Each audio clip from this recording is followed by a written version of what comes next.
Hello.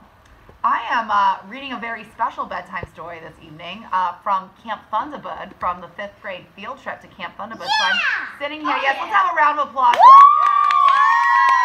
Thank you so much to all my adoring fans. We're your grandchildren. Yeah, so I'm here with all my little grandchildren here at Camp Thunderbird.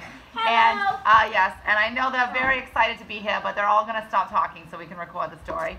And I have a story from Strange and Spooky Stories here for our episode tonight. So we're going to be zooming in with our student cinematographer. This is called A Very Scary Ghost Story.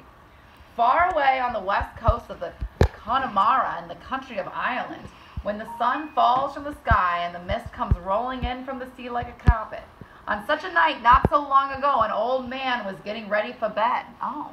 Sounds like me. I get ready for bed and I'm old. You're a woman. He lived all alone in a big house, for his wife had died some years before, and his nearest neighbor was 5 miles away. As he was closing the wooden shutters on the windows, he heard a strange sound coming from beyond the garden, out in the thick mist. Oh, this is so spooky. The sound said, "I am the ghost of Bleeding Finger. Coming, coming, coming." He was ever so scared, but maybe it was just a trick of the wind. Anyway, he quickly bolted from the front door, ran upstairs, and dived under his bed. Then he heard the garden gate screeching open. The hinges were rusty and needed oiling. There were footsteps up the garden path. "I am the ghost of Bleeding Finger. Coming, coming, coming."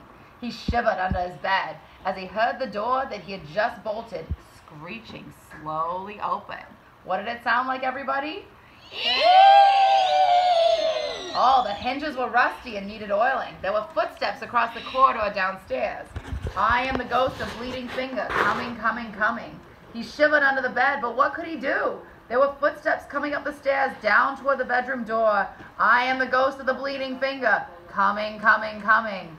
The footsteps stopped outside the door. He was scared enough to drop dead of fright. The door screeched slowly, ever so slowly, open.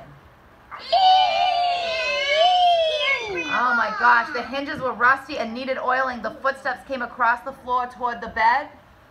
"I am the ghost of Bleeding Finger. Coming, coming, coming." The voice was right above him now. He shook with fear. But where could he run to? The voice boomed louder now as the bed was pushed away and a face appeared above him and screamed in agony. "I am the ghost of Bleeding Finger.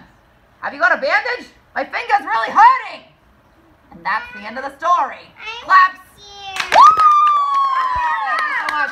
All right, well, that is all the time we have for this evening. Have a wonderful evening, and we'll see you on Monday on Live.